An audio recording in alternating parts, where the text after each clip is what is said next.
Mesdames et messieurs, bonjour. Au nom de BMC Capital Bourse et de BMC Capital Global Research, je suis heureux de vous souhaiter la bienvenue à ce webinaire qui se veut être le troisième volet du cycle de conférences de BMC Capital en 2023. Comme promis la dernière fois, la thématique d'aujourd'hui va porter sur l'actualisation par notre bureau de recherche de ses prévisions 2023-2024 ainsi que sur la présentation de ses plus fortes convictions du moment, notamment suite à la publication de notre Stock Guide. Cette intervention semble importante à plus d'un titre car elle intervient dans un contexte plutôt critique marqué par une inflexion des conditions d'arbitrage entre les classes d'actifs, induisant une hausse de la prime de risque action et, par voie de conséquence, une dégradation quasi générale des valorisations. C'est à ces questions et à d'autres que nos experts vont tenter d'apporter des réponses et, espérons-le, un meilleur éclairage devant permettre de définir les bons choix en matière tant d'anticipation des réalisations à venir que d'investissement. Pour la première partie de la présentation, ce sont mesdames Dounia Fideli et Khadija El Moussidi qui vont se prêter à l'exercice de projection de nouvelles prévisions avant que Ibtissam Bounjra, Lamia Jabbour et Wiamar Hali ne prennent le relais pour nous exposer leurs arguments pour leur coup de cœur. Et comme à l'accoutumée, la partie questions-réponses sera ouverte à la fin. Vous pouvez dès à présent poser vos questions et interrogations sur le chat. Mesdames, la parole est à vous. Merci Hichem, bonjour à tous. Donc avant justement d'entamer la partie centrale de ce webinaire, à savoir tout ce qui est réalisation et prévision surtout pour cette année 2023, je voudrais d'abord revenir un peu sur l'overview économique de l'année qui est en cours. Au final, c'est la base de ce qui suit. Donc, tout d'abord, en termes de croissance économique, on s'attend vraiment à une accélération de l'activité économique avec une progression du PIB de 2,6% en 2023. Et ça, en partie et en majorité, quelque part, dû à un effet rebond de la valeur ajoutée agricole vu l'année 2022 catastrophique qu'on avait eue. Donc, cette année, on table notamment sur une campagne agricole estimée à peu près 55 millions de quintaux et qui a été confirmée, cette estimation a été confirmée la semaine dernière, et ce, en dépit justement des aléas pluviométriques qu'on a connus au mois de mars, au mois d'avril, même en ce début mois de mai, qui était plutôt annonciateur d'une campagne en deçà de ses attentes. Donc déjà, c'est un côté positif, la confirmation de cette campagne agricole. La deuxième des choses, c'est qu'on a quand même des premiers signes de reprise économique avec une accélération attendue, une accélération justement attendue à 3,4% au T1 2023 et qui est quelque part des signes de reprise en ce début d'année. Par contre, d'un autre côté, effectivement, dans le sillage justement de la politique monétaire plus restrictive, dans le sillage de la flambée des cours à l'international, on a effectivement une inflation qui est tenace, qu'on n'arrive pas durablement à juguler et qui, au final, a fini par atteindre le pouvoir d'achat des ménages, surtout dans les composantes les plus importantes et les plus essentielles, à savoir l'alimentation et le transport, qui sont au final des produits de première nécessité, les produits et les services de première nécessité. Finalement, on a un dernier point, c'est effectivement le risque de récession qui plane sur les principales économies partenaires, encore une fois, compte tenu des politiques monétaires hyper restrictives qui ont été adoptées par l'ensemble des banques centrales, en tout cas la majorité des banques centrales, et qui risquent au final d'impacter les revenus à l'export du royaume. Alors, pour tout ce qui est capacité bénéficiaire des sociétés, on s'attend à un RNPG en progression de 19,1%. Donc, on en parlera un peu plus tard en détail avec Khadija. Après, il faut savoir que ce 19,1%, effectivement, c'est un chiffre qui peut paraître assez important, mais il faut considérer qu'en fait, c'est également un effet mécanique de la non-récurrence attendue justement des différents éléments exceptionnels qui ont impacté le RNPG de Maroc Télécom, qui est le mastodonte de la côte casablancaise, avec l'astreinte de la NRT de 2,4 milliards, mais également le contrôle fiscal. Donc, si on retrait de tous ces éléments exceptionnels, on devrait plutôt se retrouver sur une base des bénéficiaires qui devrait s'améliorer plus de l'ordre de 6,4% à 30,6 milliards. Et donc, c'est vraiment ça, la vraie amélioration de de l'ensemble des sociétés cotées. Alors, en termes de freins et de catalyseurs, il y en a pas mal. D'un côté, au niveau des bancaires, on a normalement une poursuite de l'allègement du coût du risque et une bonne tenue de la marge sur commission. On a également un hausse des coûts des métaux précieux de base, notamment de l'or, qui devrait, selon pas mal de grandes institutions financières, se traiter autour des $2000 l'once sur cette année 2023 et qui, par conséquent, viendra justement renforcer la capacité bénéficiaire des minières. Lamia nous en parlera un peu plus en profondeur un peu plus tard. On a également l'orientation baissière de certains intrants, notamment les hydrocarbures. Effectivement, on a constaté depuis le début de l'année que le cours du pétrole avait diminué de façon significative. Et donc, quelque part, ça devrait impacter, en fait, impacter positivement, au final, la marge opérationnelle des sociétés et par conséquent, leurs résultats nets. Finalement, on a également, ça c'est un point plutôt négatif, un revue à la hausse du barème d'imposition de l'IS, comme on l'avait vu dans le cadre du projet de la loi de finances 2023, avec une revue à la hausse justement de l'IS qui devrait également altérer la capacité bénéficiaire des sociétés, sans parler également des contrôles fiscaux, du risque, en tout cas de contrôles fiscaux qu'on pourrait connaître en 2023. On a connu déjà une première salve l'année dernière et on n'est pas à l'abri d'en connaître une nouvelle en cette année 2023. Finalement, en termes de contexte défavorable, on a également des marchés financiers qui ne sont pas spécialement au beau fixe et qui risquent quelque part d'impacter le résultat des sociétés financières et des assurances. Et certains également, l'effet défavorable de la parité USD-MAD pour les sociétés qui sont cotées, qui sont cette fois-ci qui opèrent à l'export et à l'international. Bon, à l'inverse, certains justement importateurs devraient par contre profiter de cette parité USD-MAD. Alors, au niveau des marchés financiers, pour cette année 2023, on s'attend quand même à une stabilisation du marché obligataire après le raz-de-marée qu'il a connu l'année dernière. De un, parce que normalement, il ne devrait pas y avoir de hausse plus conséquente que celle qu'on a déjà connue en termes de taux directeur. On s'attend à une hausse de peut-être 25 points de base au niveau du mois de juin, mais ce n'est plus les hausses de 50 et 50 qu'on a connues fin d'année 2022 et début d'année 2023. Donc, au final, on devrait repartir vers une stabilisation du marché obligataire, sachant qu'on est également sorti de la zone de turbulence avec le marquage des cours le marquage des taux d'intérêt qu'il y avait eu le 5 janvier de ce début d'année qui avait fortement déstabilisé le marché. Donc normalement, on est sur une zone qui est beaucoup plus stable et qui est avec beaucoup plus de visibilité que ce qu'on avait eu courant 2022, début 2023. On s'attend également à une reprise du marché boursier. Oui, c'est une bonne nouvelle, mais cette fois-ci à partir du S2 2023. Bien sûr, toutes choses étant égales par ailleurs, s'il n'y a pas de nouveaux chocs exogènes ou de nouvelles catastrophes qui s'annoncent ou qui s'abattent sur nous, normalement, on devrait commencer à avoir des investisseurs qui retournent progressivement vers ce marché boursier. Parce que déjà, on a un niveau de valorisation qui est très intéressant. On est aux alentours de 7,4 en 2023 selon nos prévisions. C'est vraiment un des niveaux les plus faibles qu'on a connus sur les 10 dernières années. Donc, il pourrait y avoir un attrait, ne serait-ce que pour ce côté. Et finalement, voilà un des risques effectivement qu'on avait précisé, dont j'ai parlé il y a quelques minutes, c'est cette nouvelle hausse du taux directeur qu'on pourrait s'attendre de 25 points de base au mois de juin. Rien de dramatique non plus.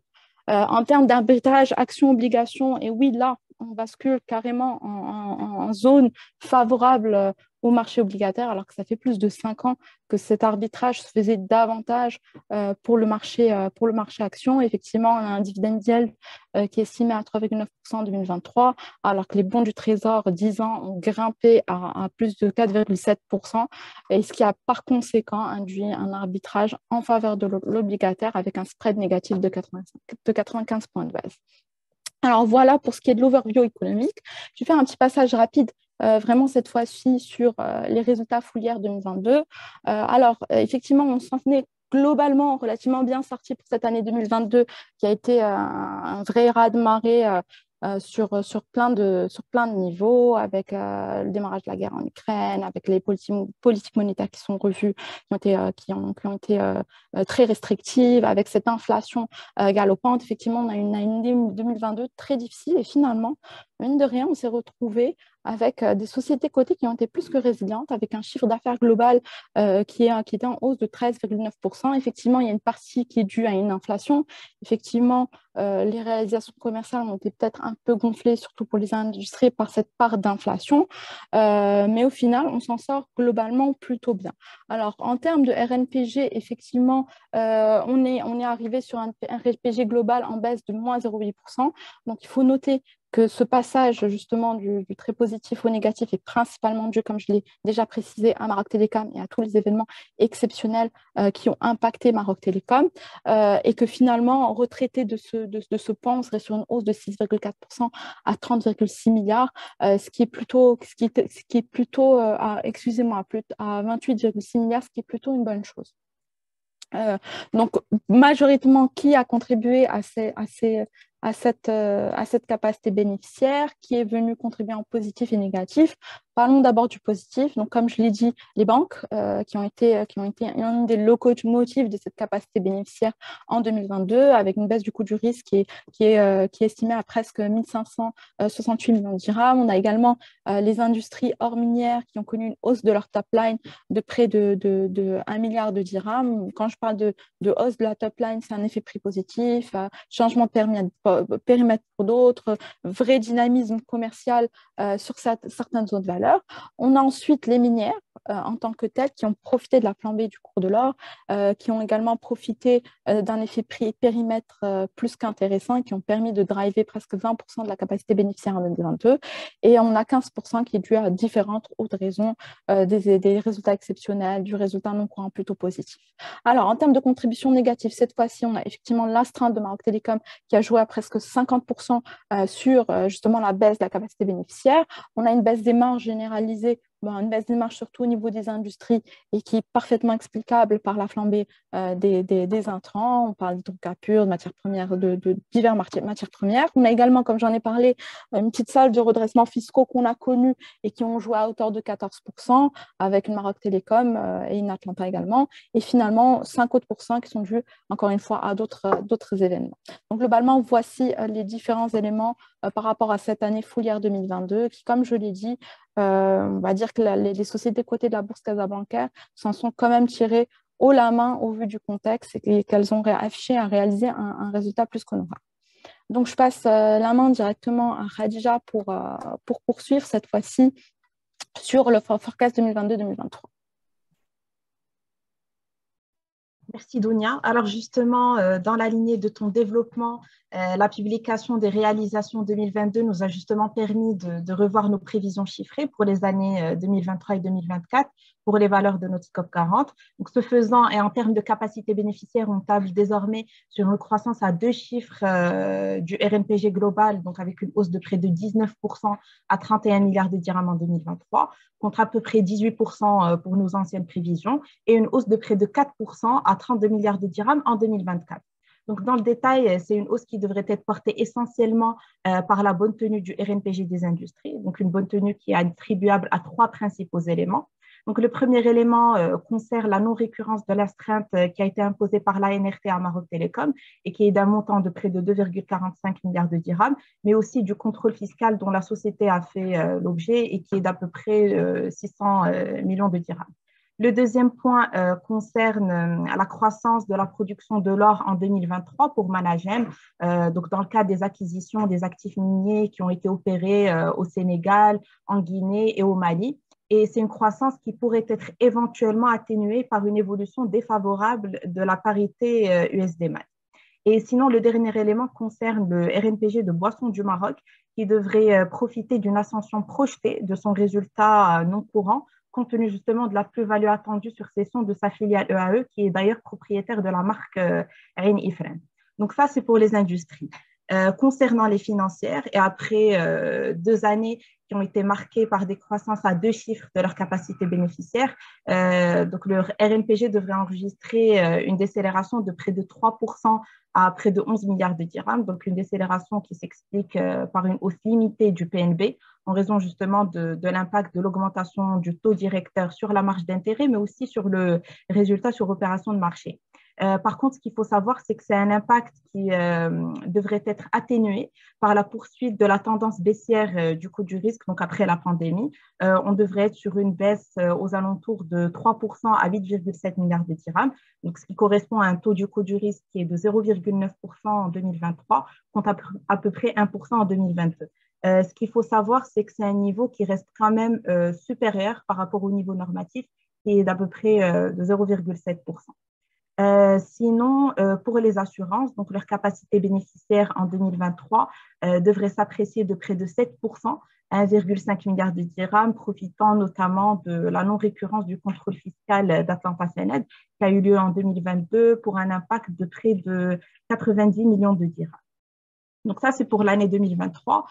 Pour l'année 2024, cette tendance haussière en termes de RNPG devrait se consolider avec une appréciation de près de 4% à 32 milliards de dirhams. Comme vous pouvez le voir sur le graphe projeté, lorsqu'on analyse le breakdown de l'évolution de la capacité bénéficiaire en 2023, on constate que Maroc Télécom contribue positivement à hauteur de 61% à la hausse du RNPG de notre scope, suivi du secteur minier, donc avec une contribution de près de 10%. Par contre, ce qu'il faut noter, c'est que cette contribution positive devrait être légèrement atténuée par le recul de la contribution de TAQA Morocco, donc en lien avec la baisse attendue des prix du charbon, mais aussi de la belle vie compte tenu du résultat non courant qui a été réalisé en 2022 dans le cadre de sa stratégie d'externalisation foncière. Donc, avant de voir l'évolution de la marge opérationnelle, je vais revenir rapidement sur nos prévisions en termes d'activité commerciale. Donc, en termes de chiffre d'affaires, on table sur une progression des revenus de notre scope de près de 4% à 262 milliards de dirhams par rapport à 2022. Donc, c'est une hausse qui devrait être portée principalement par une appréciation de près de 5% du chiffre d'affaires des industries qui est redevable aux performances commerciales de la Belgique, Total et de Managem. Sinon, pour les financières, on anticipe en 2023 un PNB cumulé en légère hausse de 2% à 58 milliards de dirhams. Donc, c'est une légère hausse qui s'explique par une progression limitée de 1,5% de la marge d'intérêt, donc avec l'impact de la hausse du taux directeur au Maroc qui devrait justement renchérir le coût de refinancement des banques.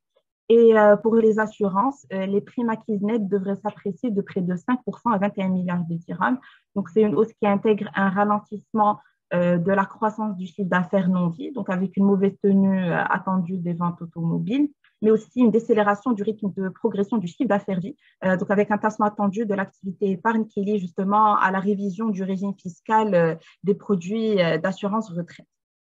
Donc, j'enchaîne avec le volet opérationnel, notamment la marge opérationnelle globale des industries qui devra afficher une augmentation de 1,3 points à 17,1% en 2023. Donc, c'est une hausse qui s'explique principalement par la non-récurrence de l'amende de Maroc Télécom, mais aussi par la baisse des intrants. Donc, si on retraite des éléments exceptionnels qui ont affecté le RNPG de Maroc Télécom en 2022, pour près de 3 milliards de dirhams, la masse bénéficiaire de notre scope devrait progresser de près de 6% en 2023. Donc maintenant qu'on a passé en revue les éléments qui justifient un peu nos projections en termes de capacité bénéficiaire, je vous propose de poursuivre avec les indicateurs boursiers qui devraient justement résulter de l'actualisation de nos prévisions. Donc, compte tenu de l'évolution du RNPG, mais aussi de celle des cours boursiers, notre scope devrait traiter à des niveaux de valorisation de 15,7 fois en 2023 et de 15,1 fois en 2024. Donc, c'est un niveau qui est inférieur à celui des 5 dernières années. Donc, ça, c'est par rapport au PE.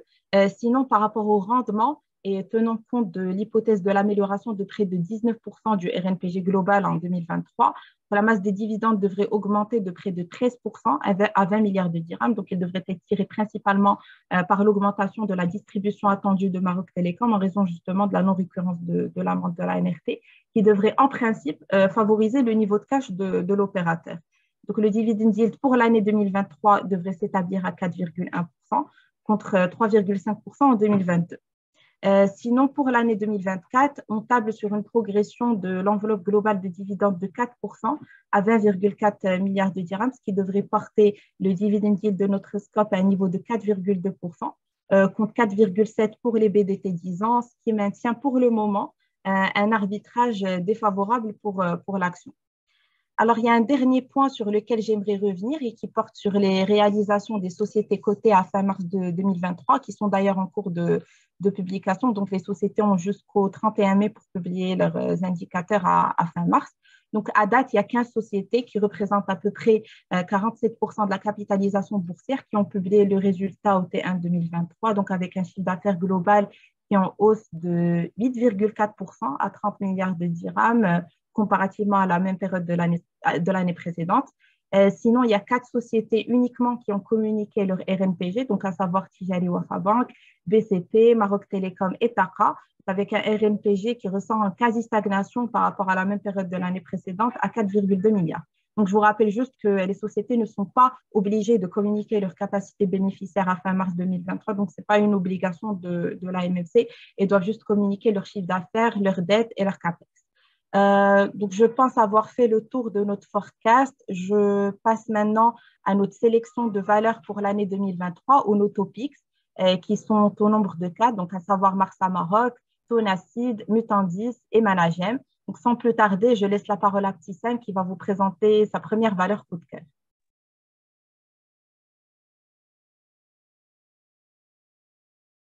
Bonjour à tous. Donc, comme vous l'aurez bien deviné, Marsa Maroc figure encore une fois parmi nos topics. C'est une valeur pour laquelle nous maintenons de fortes convictions. Comme on l'a assez souvent dit et répété, son business model est bel et bien résilient, avec des fondamentaux solides, avec une structure financière saine et un positionnement de leadership dans un secteur qui est stratégique. Donc, s'ajoute à cette stabilité et cette robustesse des perspectives de croissance prometteuses. Donc, sans trop tarder, je vais commencer par vous présenter les catalyseurs qui réconfortent aujourd'hui notre opinion positive sur la valeur. Donc, tout d'abord, on a la dynamique soutenue de Tanger Alliance dans le cadre du partenariat stratégique avec Tangemet. Donc, depuis la première année de son activité, c'est-à-dire depuis 2021, la filiale affiche de très bonnes performances. Donc, en 2022, les réalisations enregistrées sont parfaitement en ligne avec ce qu'on avait prévu. La filiale a traité un trafic de 1 157 000 EVP, soit un taux d'utilisation de 77% et une part de 22% du chiffre d'affaires global. Donc, ces évolutions sont principalement redevables à l'ouverture de nouvelles lignes maritimes et de nouvelles connexions entre le port de Tanger-Med et d'autres escales en Europe. Donc, en 2023, on devrait rester sur des rythmes de croissance assez soutenus, avec une capacité prévisionnelle de 1,3 million de VP, avant bien sûr d'atteindre la capacité maximale qui est de 1,5 million de VP d'ici 2025. Donc, en dehors du transbordement, nous tablons également sur une amélioration des flux traités en 2023 pour les autres segments d'activité, en commençant par le trafic conteneurisé domestique. Donc, on s'attend cette année à un redressement du trafic import-export après une année 2022 qui a été pénalisée par le contexte inflationniste, par la flambée des prix des matières premières, le renchérissement des prix du fret maritime et le comportement attentiste des acteurs économiques.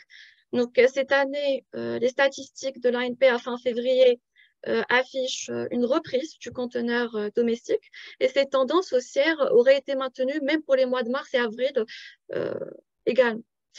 Donc, en 2023, on devrait être sur une amélioration d'à peu près 5 à 6% du trafic conteneurisé domestique comparativement à l'année précédente.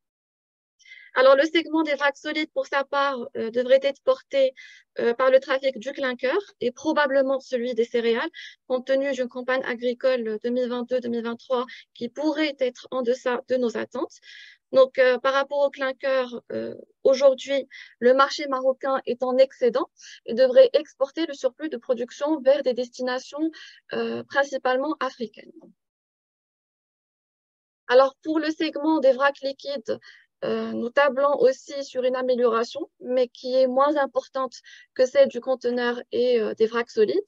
Au fait, nous retenons pour l'instant comme hypothèse une amélioration du trafic des hydrocarbures, profitant de la tendance baissière des prix à l'international, ce qui devrait théoriquement permettre une reprise progressive de la consommation des produits pétroliers. Alors jusqu'à présent, les statistiques d'ANP montrent une baisse sur ce segment dans les premiers mois de l'année, notamment pour le fuel. Mais bon, on attend de voir si cette tendance va se confirmer ou pas durant ce premier semestre.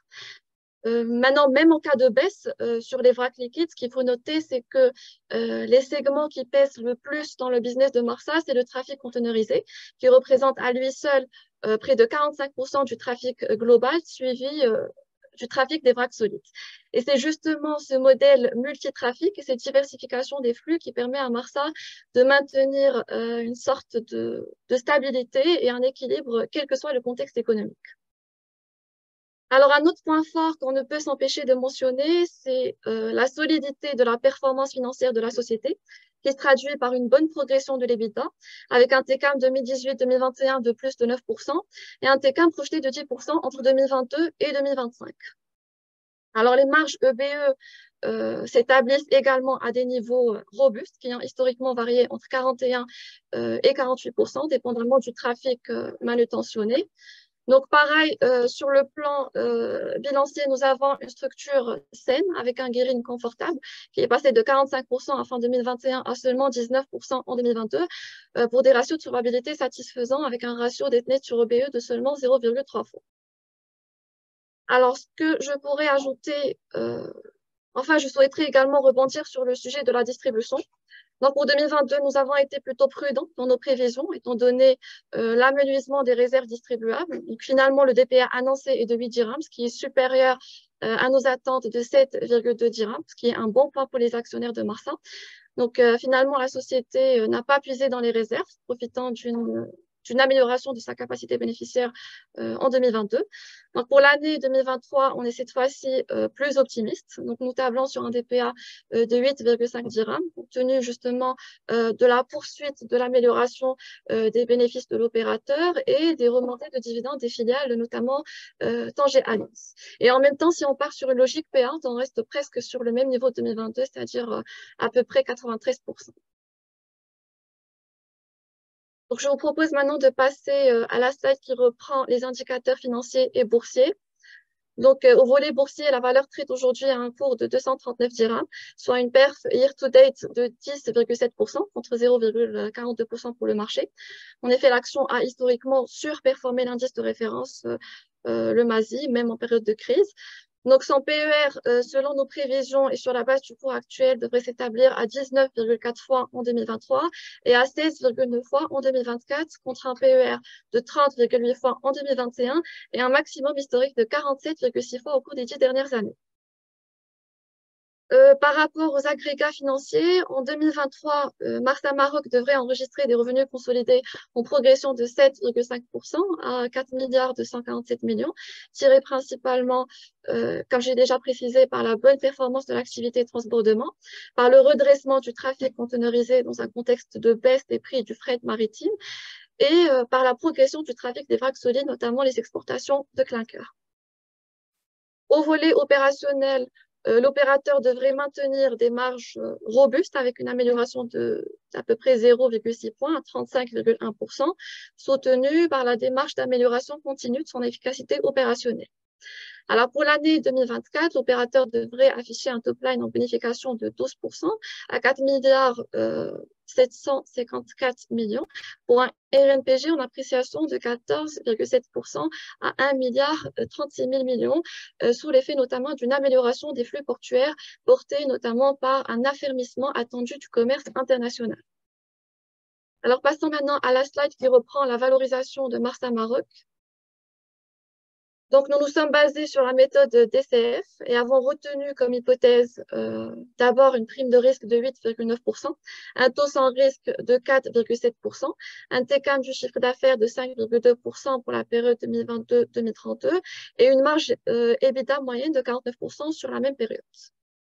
Donc, compte tenu de tous ces éléments, nous recommandons d'accumuler le titre dans les portefeuilles avec un cours cible de 269 dirhams, faisant ressortir un upside de 12,5%.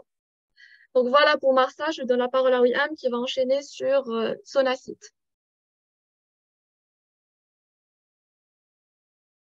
tenons cap sur le secteur du BTP. Donc, avec Solacide, dans les perspectives de croissance semblent positives en dépit du contexte actuel morose, et ce en raison de divers facteurs que je vais tenter de vous expliciter par la suite.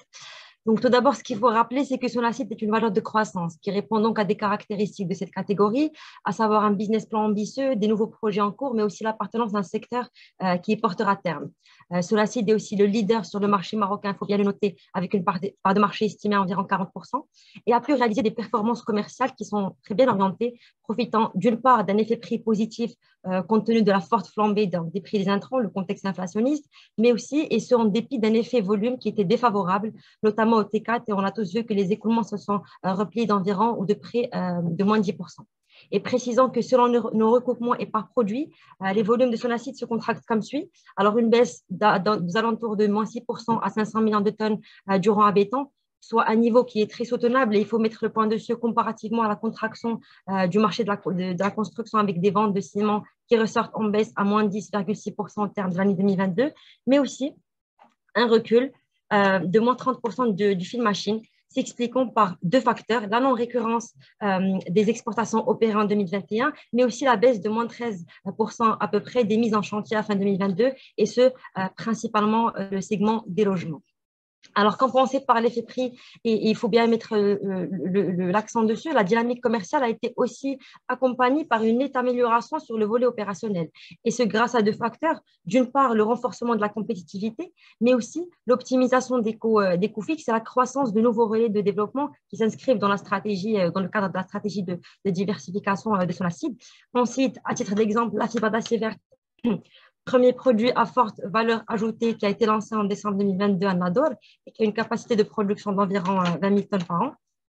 Donc voilà, passons au volet bilanciel, toujours pour le sidérurgiste. Il affiche un désendettement d'environ moins 852 millions à fin 2022 contre moins 981 millions à fin 2021, ce qui offre une bonne capacité de financement et ce qui génère aussi des cash positifs d'à peu près 330 millions en moyenne sur les 4 dernières années. Et il faut aussi noter le fait que Solacide déploie des efforts d'investissement qui sont importants dans le cadre de sa stratégie de diversification, avec notamment une enveloppe mobilisée d'environ 142 millions de dirhams et qui est dédiée notamment et entre autres au lancement de la fibre d'acier verte, donc premier produit à forte valeur ajoutée. Il faut savoir que ce produit, il est destiné à 80% à l'export et devrait permettre aux sidérurgistes de se développer à l'international. D'ailleurs, à date, et on cite cela, la fibre d'acier devrait être commercialisée autant sur le marché marocain qu'à l'international, et ce à travers tout d'abord des livraisons d'usines en construction dans les zones industrielles du Maroc, aussi des expéditions qui sont importantes à destination de l'Afrique du Sud, et une livraison qui est destinée au projet d'extension donc, du métro de Paris.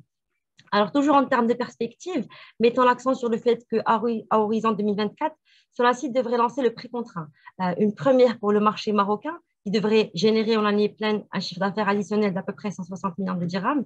Et en 2025, il table sur apporter une offre dans l'acier automobile qui pourrait s'ajouter donc à la panoplie des produits qui sont déjà existants. Et d'ailleurs, à titre d'information, des pourparlers avec les acteurs de l'écosystème automobile marocain seraient en cours et le montant d'investissement serait estimé dans une première phase, en tout cas, c'est ce que nous communique le management, à environ 100 millions de dirhams.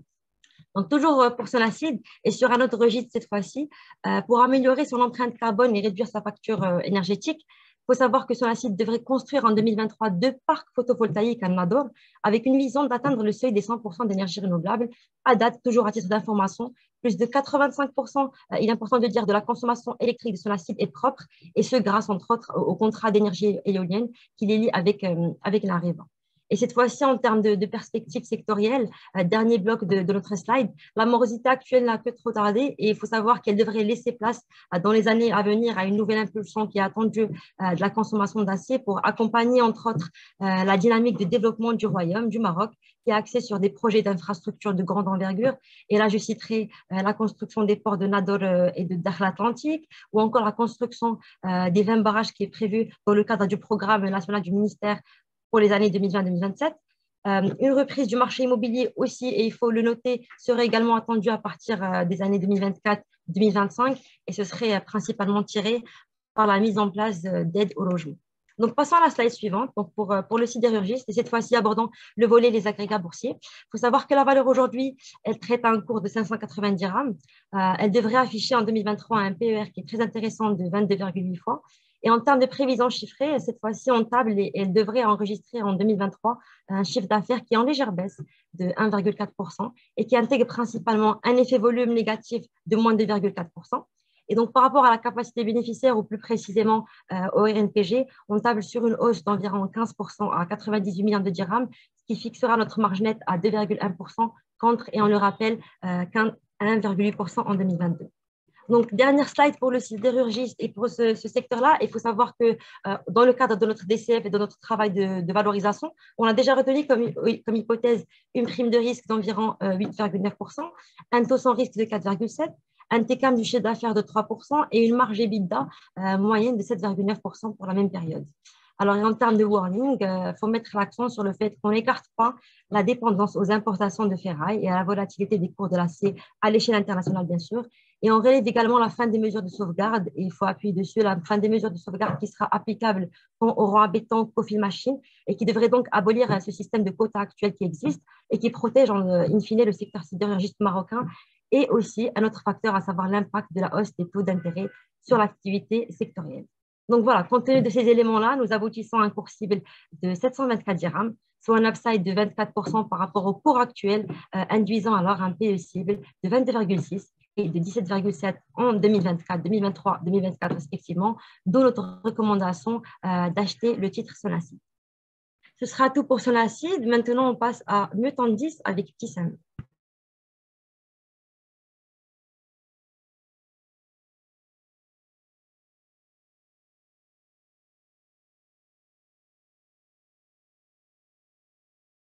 Merci, Wilham.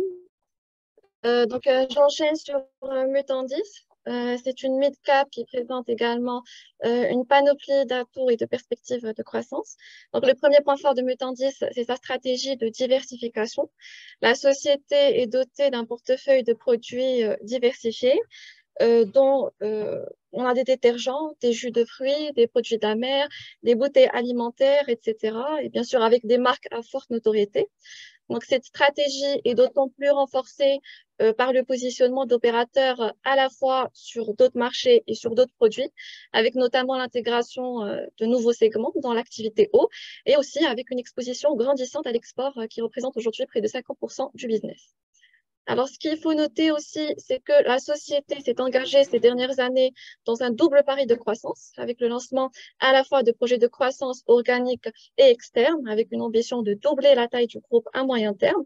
Déjà en 2021, l'opérateur a entamé sa stratégie d'investissement par l'acquisition de Season Brand aux USA, qui draine aujourd'hui près de 26% du chiffre d'affaires global et qui devrait continuer à afficher une croissance soutenue, profitant notamment du lancement de nouvelles gammes.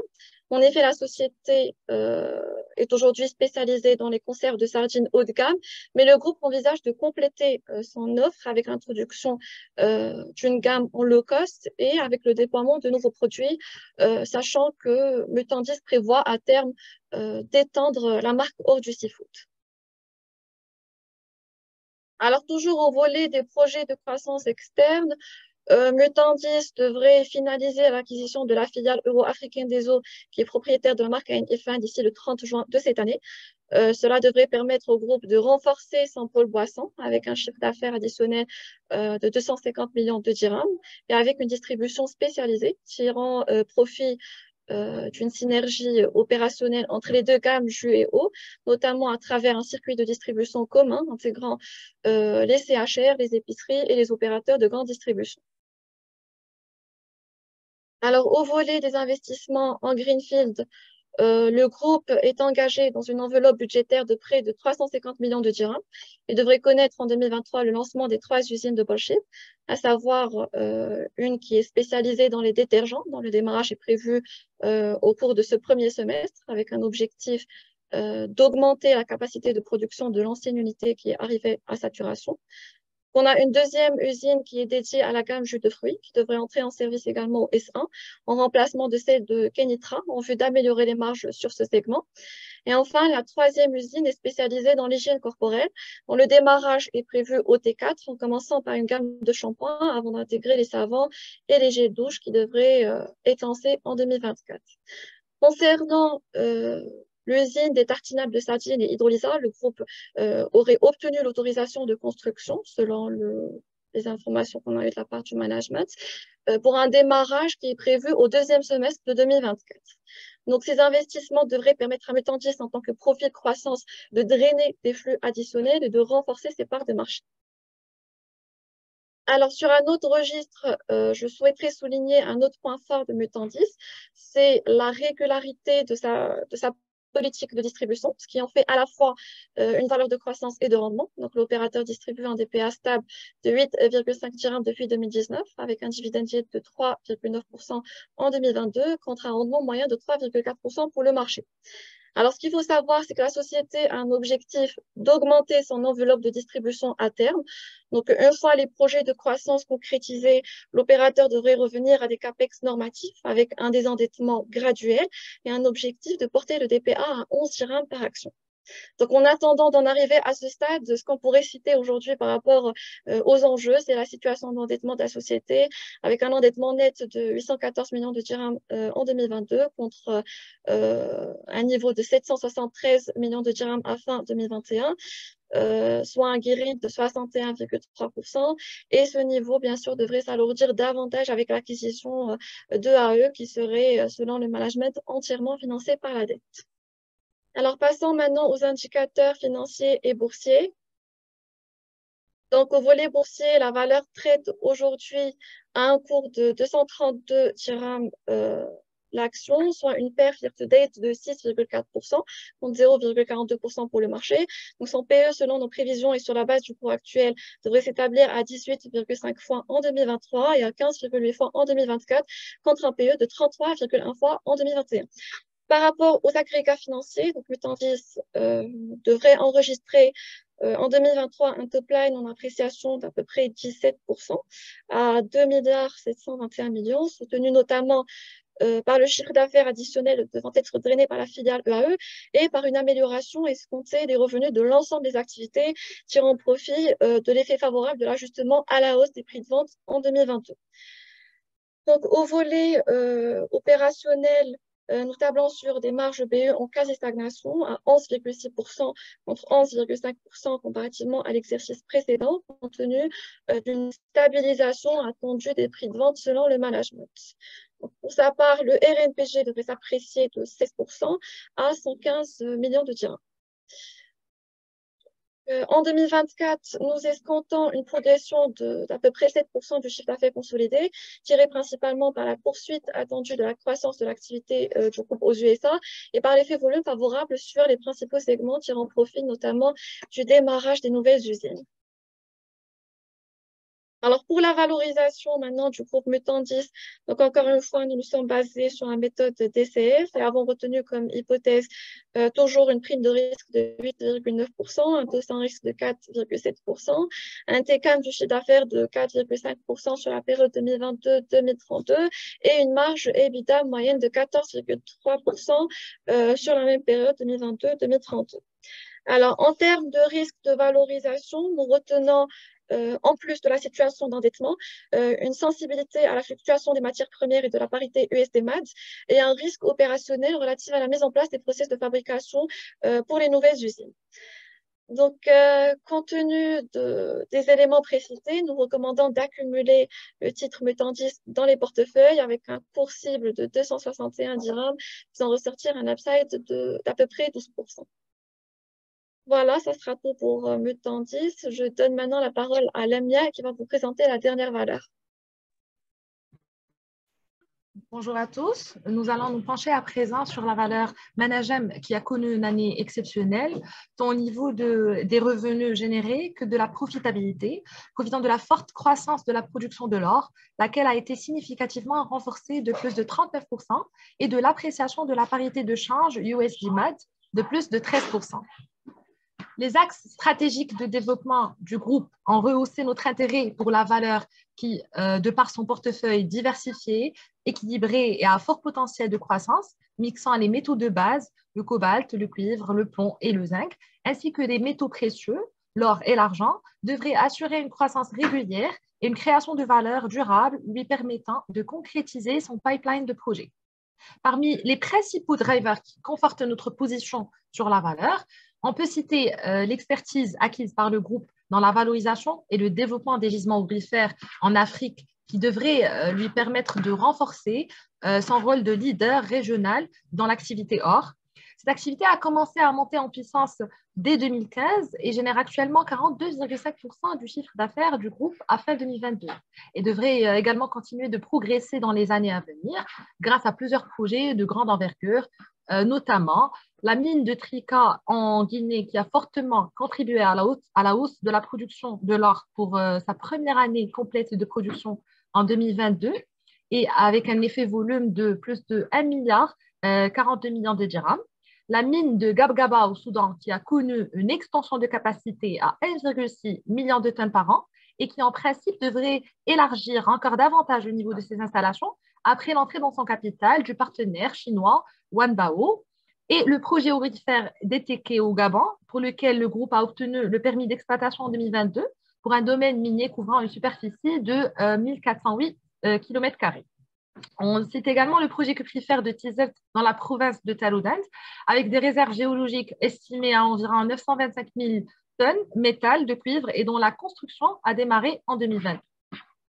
Managem a également accéléré cette année le déploiement de son plan stratégique en initiant différentes opérations de croissance organique externe à travers la finalisation des nouvelles acquisitions des participations de la compagnie minière IAMGOLD qui se trouve au Sénégal, au Mali et en Guinée, avec un potentiel de production à court terme de 1,6 million d'onces d'or pour le projet Voto, pour un investissement global de 197 millions de dollars, soit l'équivalent de près de 1,98 milliard de dirhams, pour le closing du projet au Sénégal, réalisé en avril 2022. Bénéficiant de son positionnement judicieux sur le métal jeune, valeur privilégiée de hedge d'inflation dans un contexte économique global encore incertain et profitant de la baisse du dollar enregistrée depuis octobre 2022, Managem devrait capitaliser sur l'appétit des investisseurs pour la valeur refuge par excellence, d'où une nouvelle fois le positionnement de l'or au centre de la stratégie du groupe. Enfin, et afin d'accompagner son expansion, le groupe poursuit son programme d'efficacité opérationnelle et de transformation avec des avancées majeures à la fois sur le plan culturel, managérial et digital à travers la concrétisation d'un partenariat avec Glencore et Renault dans le cadre du développement de la filière cobalt pour les batteries recyclées. Rappelant que Managem est leader mondial dans la production des cathodes de cobalt depuis 1928, la création d'une joint venture avec ABBA Technologies en 2023, dédiée à l'accélération de la transformation digitale du groupe, et la reprise escomptée de la demande sur les métaux de base en raison de la levée des restrictions sanitaires et de la reprise de l'activité manufacturière en Chine. Au volet boursier, la valeur traite aujourd'hui à un cours de 2250 dirhams. Elle devrait ainsi afficher en 2023 un niveau de valorisation très intéressant de 10,8, soit son PER le plus bas des 10 dernières années. En termes de prévisions chiffrées, Managem devrait enregistrer en 2023 un top line en progression de 10% à 10 milliards 619 millions de dirhams, porté principalement par les niveaux élevés de la demande de l'or et de la consolidation des productions des métaux de base dans un contexte de légère reprise de la demande avec la relance de l'économie chinoise. Par rapport au RNPG, nous anticipons une amélioration de plus de 29% en 2023 compte tenu de l'effet de l'entrée en service des nouveaux projets aurifères et de l'extension de l'empreinte géographique du groupe à travers les dernières acquisitions au Sénégal, au Mali et en Guinée, qui devraient renforcer le rôle de leader régional du groupe dans l'activité en Afrique.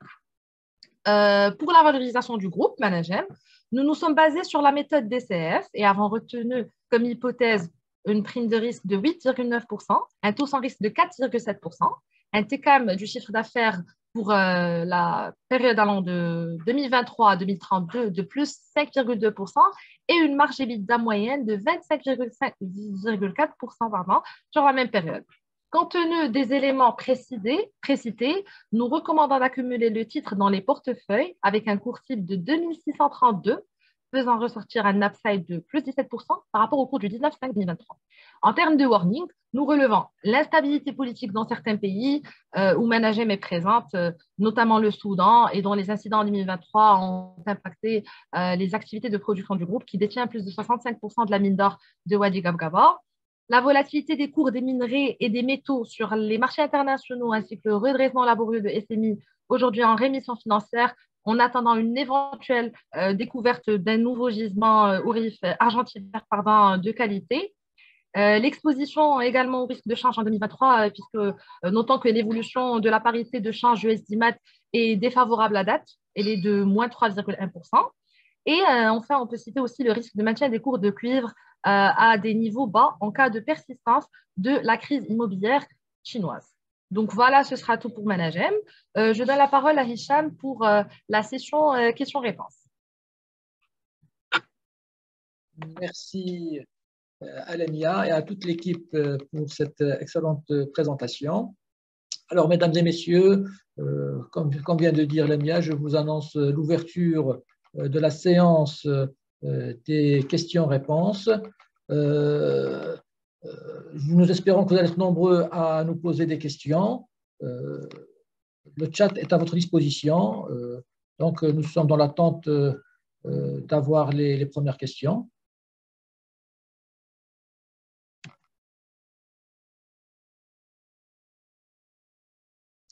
Ah, je vois que nous avons déjà 3 questions qui arrivent. La première s'adresse à Khadija.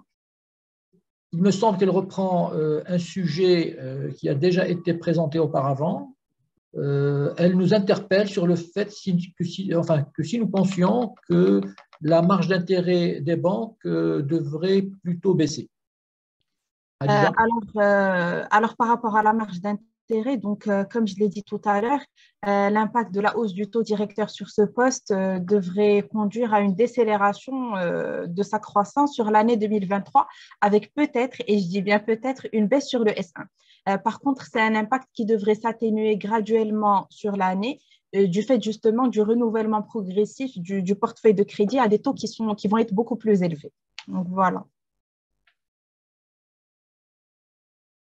Merci Khadija. Alors, nous avons une deuxième question. Elle est pour Lamia. Lamia, comment Managem se couvre contre les risques d'instabilité en Afrique?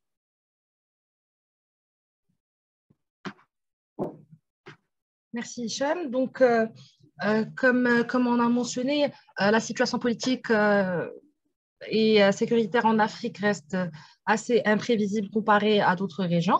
Donc, concernant le site du Soudan, nous supposons que le personnel marocain a été rapatrié et que les infrastructures sont maintenues en place en dépit de l'arrêt momentané des activités de la production du site. Nous supposons également qu'aucune menace sécuritaire n'a été déplorée sur le site minier.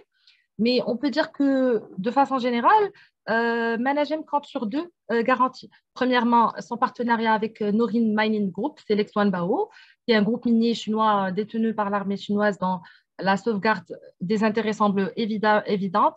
Et deuxièmement, les assurances qu'elle a contractées pour se prémunir contre ce type de risque.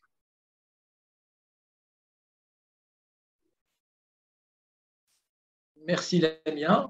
Alors, une autre question. La question suivante, elle est pour Ibtissam. Alors, comment Marsa Maroc parvient-elle à maintenir des marges élevées malgré un contexte inflationniste? Et dans le même sillage, je pense qu'une autre question peut être liée à cette dernière. Qu'en est-il des marges Tanger Alliance et quelles sont les activités globalement qui génèrent le plus de marge?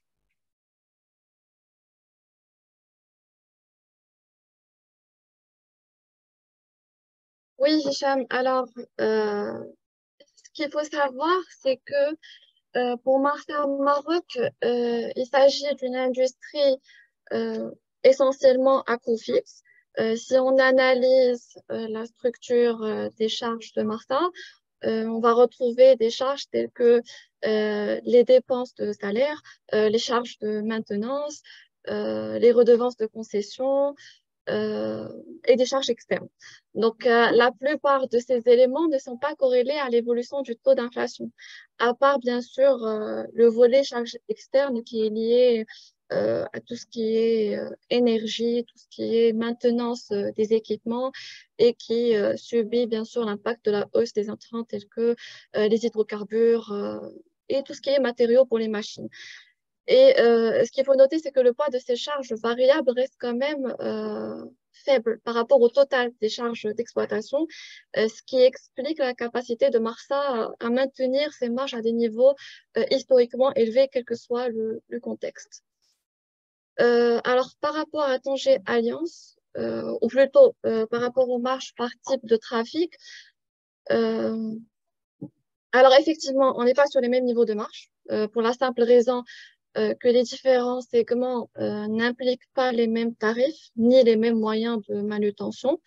Et donc, logiquement, celles qui génèrent le plus de marge, c'est les activités qui nécessitent moins de moyens d'exploitation humains et matériels. Et vraisemblablement, ça serait les vracs liquides. Alors, pour terminer, alors il y a la partie Tanger Alliance. Donc, pour le transbordement, on est sur des niveaux de marge qui sont moins importants que ceux du conteneur domestique, pour la simple raison que les tarifs qui sont applicables pour l'import-export sont réglementés et fixés par l'ANP au moment où les prix sur le transbordement dépendent de l'offre et de la demande. Et vu l'environnement concurrentiel et la présence d'autres opérateurs à l'international, les recettes du transbordement sont moins élevées que ceux du conteneur domestique. Et donc, les marges sont moins importantes.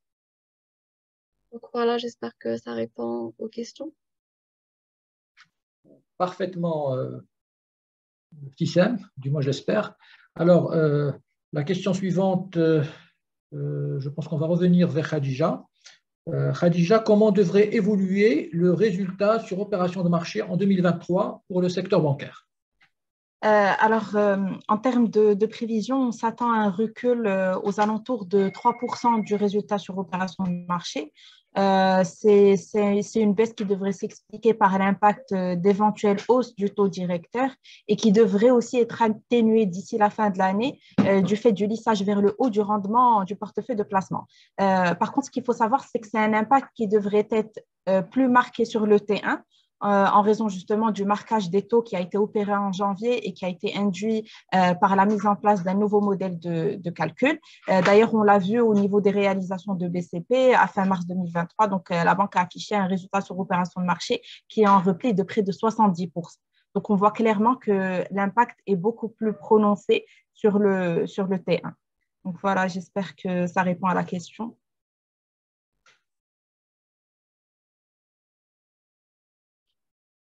Merci Khadija.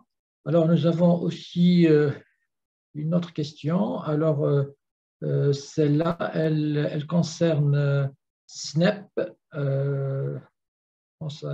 C'est pour l'EMIA. Pourquoi avez-vous revu à la baisse vos prévisions?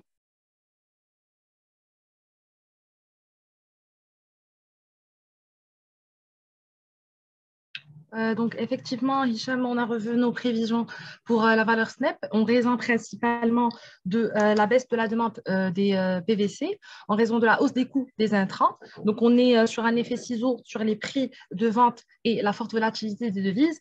Et également, suite à la publication des indicateurs OT1 hier qui confirment justement le trend baissier des volumes de vente et le trend aussi des prix de vente, de la demande. Donc, on est sur une baisse de moins de 41,1% des prix de vente du PVC qui a été légèrement amorti par l'augmentation des volumes vendus de plus de 38%.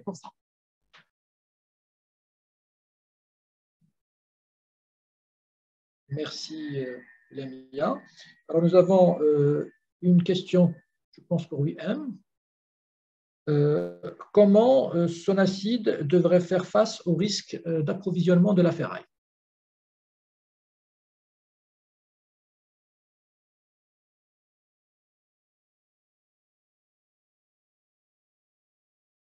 Pardon, oui, M, je pense qu'il y a un problème de son. Là, c'est mieux, Hicham? Là, c'est mieux? Oui. Super. Donc, déjà, merci pour la question. Merci, Hicham. En fait, il est important de soulever que Sonacid innove en matière de diversification de ses approvisionnements, notamment en ferraille. Selon le management, dans un souci toujours d'amélioration et de qualité, Sonacid, en fait, devrait orienter, et c'est ce qui a été dit, ses achats pour les années à venir vers les marchés américains, vers les marchés brésiliens ou encore vers les marchés africains, où l'offre elle est beaucoup plus intéressante. Maintenant, bien sûr, reste à régler le problème des standards de qualité de ces nouveaux approvisionnements pour, bien sûr, les aligner avec les normes européennes.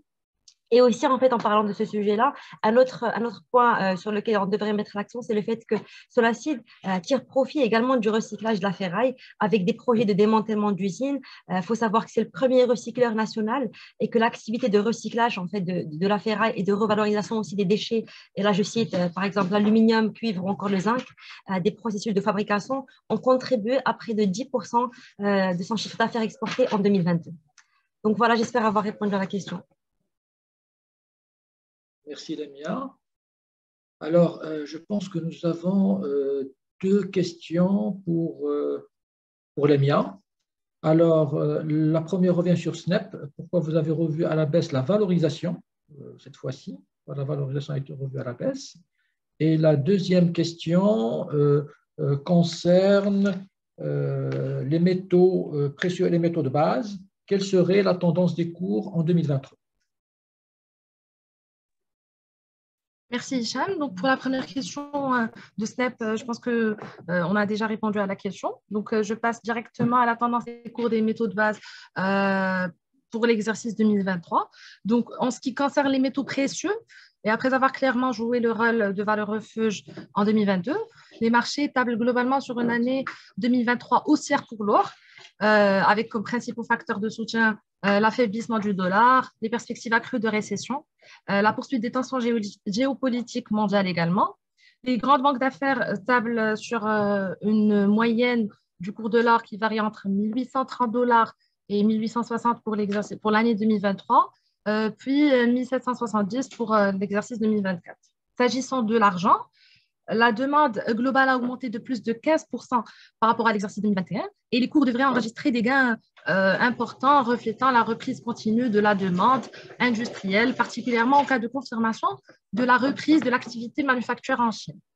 Pour les métaux de base, la tendance était globalement baissière en 2022, avec la baisse enregistrée du cours de cobalt de moins de 26%, la baisse de 6% du cuivre, ainsi que la baisse de 3% du plomb. Pour cette année, le billet pour le zinc reste globalement neutre à haussier pour l'année 2023.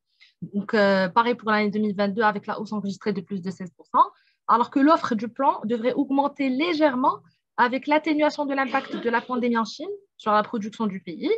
Et enfin, concernant le cobalt, le marché s'attend majoritairement à ce que les coûts restent sous pression en 2023 en raison du surplus anticipé de l'offre. Donc voilà, j'espère que j'ai répondu à la question.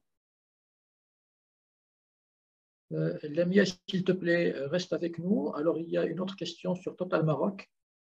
Pourquoi nos prévisions et notre valorisation ont été revues? Merci.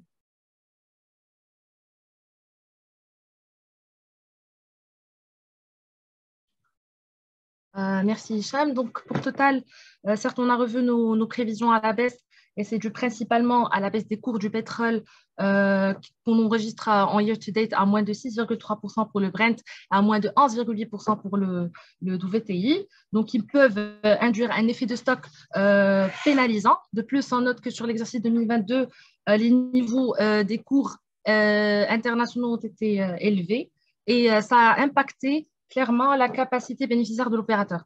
Donc, on table sur également un effet de stock négatif dans le sillage de la baisse enregistrée du cours du pétrole qui va peut-être perdurer sur l'exercice 2022. Donc, les charges ont clairement impacté la capacité bénéficiaire de l'opérateur. On table sur une récupération qui va peut-être perdurer sur les 2 prochaines années. Et donc, ce qui aura toujours un impact sur le chiffre d'affaires et sur le RNPG de l'opérateur sur l'exercice 2023. Donc, la raison pour laquelle on a revu à la baisse nos prévisions. Et on reste quand même à conserver sur la valeur totale. Merci, Lamia. Alors, la prochaine question, elle est pour Khadija. Quel devrait être l'impact chiffré de la revue à la hausse du barème d'imposition de l'IS tel qu'il a été prévu dans le cadre de la loi de finances 2023? Avant de répondre à la question et de passer à l'impact chiffré, je pense qu'il est important de rappeler que la loi de finances 2023 prévoit une révision progressive, donc qui va être étalée sur 4 ans à partir de 2023, des tranches et des taux d'imposition normalisés de l'impôt sur les sociétés. Donc, le nouveau barème fiscal prévoit une baisse à 20% pour les sociétés dont le bénéfice net fiscal est inférieur à 100 millions de dirhams, une hausse à 35% pour les sociétés dont le bénéfice net fiscal est supérieur à 100 millions de dirhams, donc contre 31% pour ces deux catégories, mais aussi une augmentation à 40% pour les établissements de crédit, les organismes assimilés et les entreprises d'assurance et de réassurance, contre 37% actuellement. Donc, sur la base d'un étalement linéaire sur 4 ans, on estime que l'enveloppe d'IS des sociétés cotées de notre scope, bien sûr, devrait augmenter d'à peu près 450 millions de dirhams en 2023. Donc, voilà.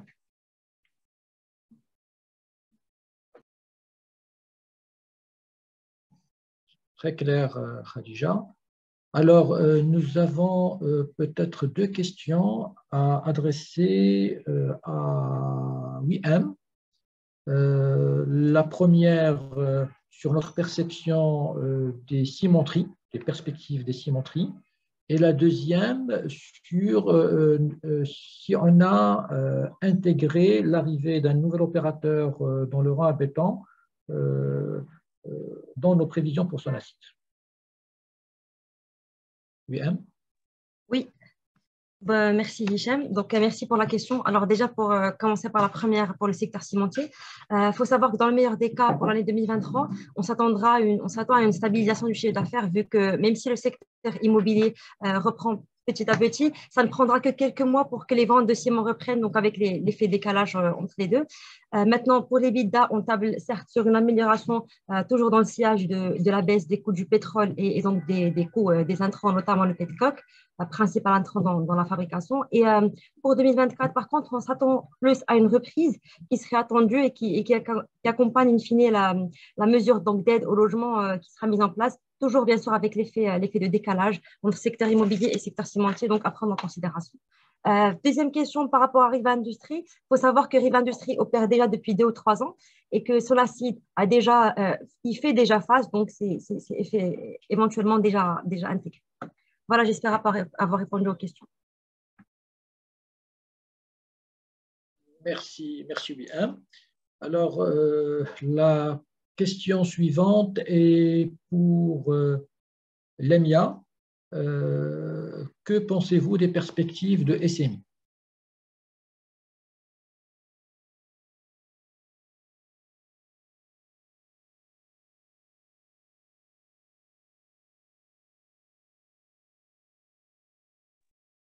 Donc oui, Hicham, merci pour la question. Donc pour SMI, on peut dire que malgré la baisse de la teneur de moins de 6,6% au niveau du site Dimiter, la filiale argentifère du groupe Managem a prouvé quand même sa résilience en affichant une hausse de 16% de son chiffre d'affaires à fin 2022. Et c'est grâce à la hausse du cours moyen de vente et nous tablons sur un chiffre d'affaires pour l'exercice 2023 en amélioration de 10% à 878 millions de dirhams, en tirant profit de la poursuite des travaux dans la carrière Dimiter, en vue d'augmenter la part de la production d'argent provenant de ces chantiers et de l'amélioration de la performance de l'exploitation souterraine qui est combinée à la consolidation des performances de traitement des digues. Donc, au T1 2023, suite à la publication des réalisations hier, il faut aussi noter que la filiale affiche des revenus en légère baisse de moins 1,4%, soit près de 25% de nos prévisions annuelles. Et c'est dû principalement à la baisse du cours de vente de l'argent de moins 10%, qui a été compensé par l'appréciation du taux de change USD-MAD pour des volumes de vente qui sont maintenus au même niveau que ceux du premier trimestre de l'année 2022. Donc, parallèlement, on peut dire que le maintien des efforts d'expansion du groupe pour mettre en valeur de nouvelles réserves de meilleure qualité devrait pouvoir aboutir, au regard du potentiel riche en ressources argentifères dans la région d'Imiter, à travers le projet d'exploitation minière en carrière qui a été lancé et dont la production a démarré à fin 2021.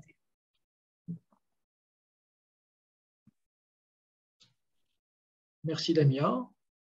Alors, je pense qu'on a encore deux questions, je pense les dernières. Je pense que celle-là, elle est pour Khadija ou Dounia. À quand la reprise du marché et pour quel potentiel?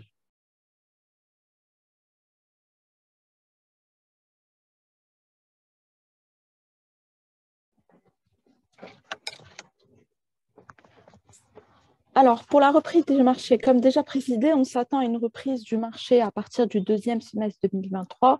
Comme je l'ai déjà dit, toute chose étant égale par ailleurs, c'est-à-dire s'il n'y a pas d'autres catastrophes ou autres nouveaux facteurs exogènes qui viennent perturber les marchés financiers.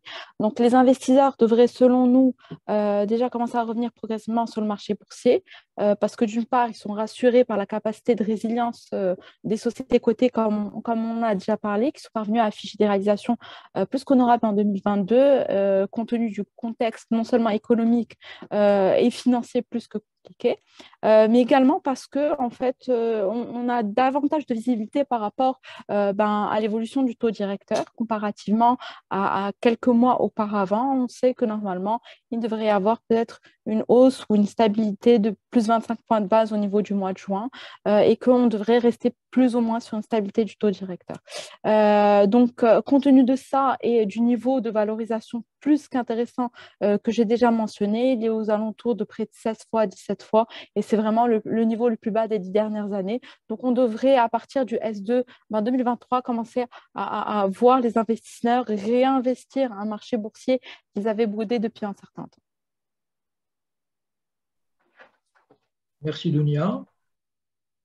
Alors la toute dernière question, elle est pour Wim. Comment Sonacide et les acteurs du secteur sidérurgique comptent faire face à la fin des mesures de sauvegarde? Merci Hicham. Déjà, merci pour cette question. Merci pour cette question qui est d'actualité. Effectivement, il faut savoir que la fin des mesures de sauvegarde qui sera applicable au rang en béton et aux fils machines devrait prendre déjà effet à compter du 15 octobre de cette année et abolira donc le système actuel de cotation des importations qui protège, comme j'ai cité auparavant, le secteur sidérurgique national.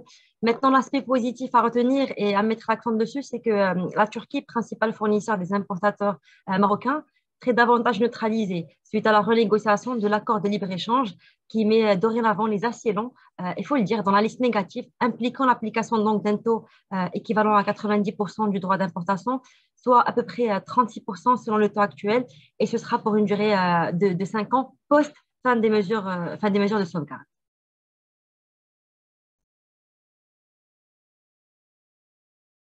Très bien, j'espère que cela va rassurer les investisseurs